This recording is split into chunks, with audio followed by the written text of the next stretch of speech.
Salam sehat. Perkenalkan, nama saya Dr. Jose Timothy Manuputi. Saya residen obstetri dan ginekologi dari FK Undip, RSUP Dr. Karyadi. Pada saat ini saya akan mencoba untuk melakukan screening preeklamsia.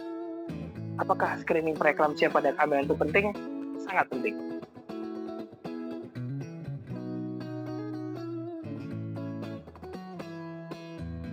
Penyebab angka kematian ibu di Indonesia itu ada 3.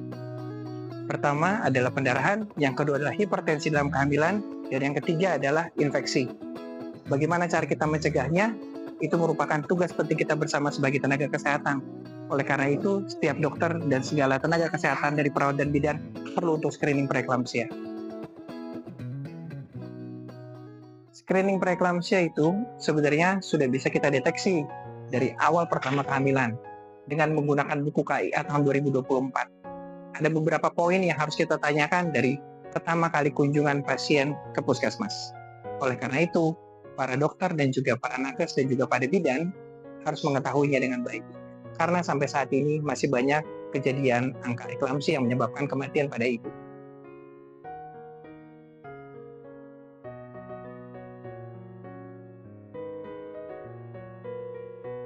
Screening preeklamsia harus dilakukan secara optimal oleh seluruh tenaga kesehatan yang berada di puskesmas.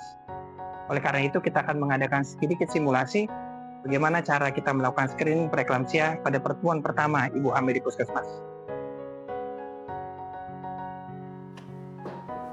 Ya, masuk. Ini dokter, ada pasien baru. Oh ya, silakan. Mari Pak, mari Bu. Silakan duduk. Ya. Ya, silakan duduk. Ya, pasiennya.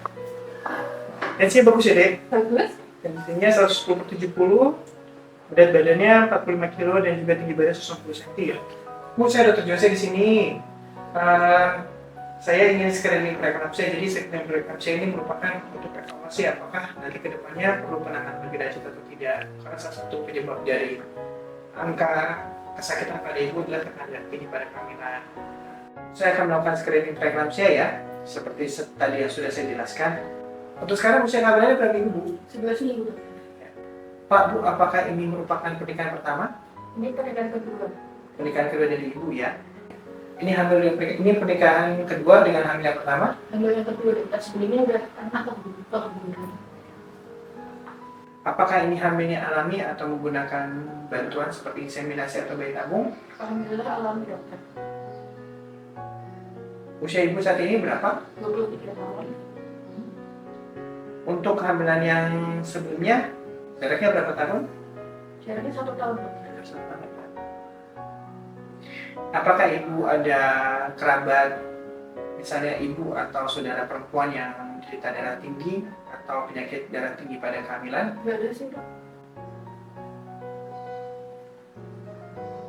Apakah pada kehamilan sebelumnya Ibu darah tinggi juga?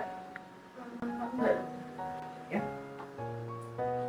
Apakah Ibu memiliki sakit gula atau juga sakit darah tinggi? Enggak ada, dok. Bu, apakah memiliki riwayat penyakit ginjal sebelumnya? Gak ada sih, dok. Bu, apakah memiliki riwayat penyakit autoimun dengan gejala keguguran berulang lebih dari 2 kali? Atau janin meninggal pada saat di dalam kandungan? Enggak, dok. Untuk penyakit autoimun seperti lupus apakah ada, Bu? Gak ada sih, dok. Warga juga gak ada. Sudah dilakukan pengukuran tekanan darah, Pak? Alhamdulillah untuk tekanan darah pada Ibu saat ini masih baik ya. Nanti harus dikontrol setiap pertemuan dan nanti kita akan melakukan pemeriksaan dari urinnya Ibu untuk melihat ada protein atau tidak. Untuk dipikirkan apakah ada resiko dari preeklamsia. Untuk saat ini resiko Ibu adalah resiko sedang karena ini merupakan kehamilan kedua dengan pasangan yang baru. Oleh karena itu Ibu masih bisa melakukan kontrol kehamilan di puskesmas. Ya. Namun harus diperhatikan dengan benar kapan waktu untuk kontrol.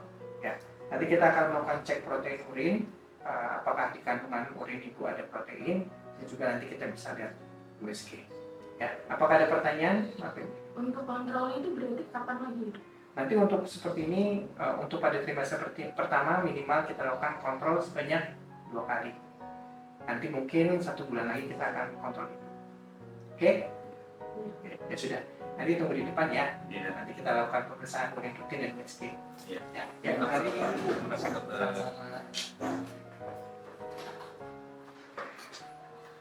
Screening preeklamsia sangat mudah dilakukan dan juga tidak membutuhkan waktu yang lama. Namun, masih banyak saja yang lalai untuk melakukannya. Oleh karena itu, kita sebagai tenaga kesehatan harus mencoba untuk memaksimalkan screening preeklamsia di dalam buku KIA kita, agar terciptanya angka kematian ibu yang menurun. Oleh karena itu, kita harus lebih siap dan siaga lagi untuk melakukan screening preeklamsia.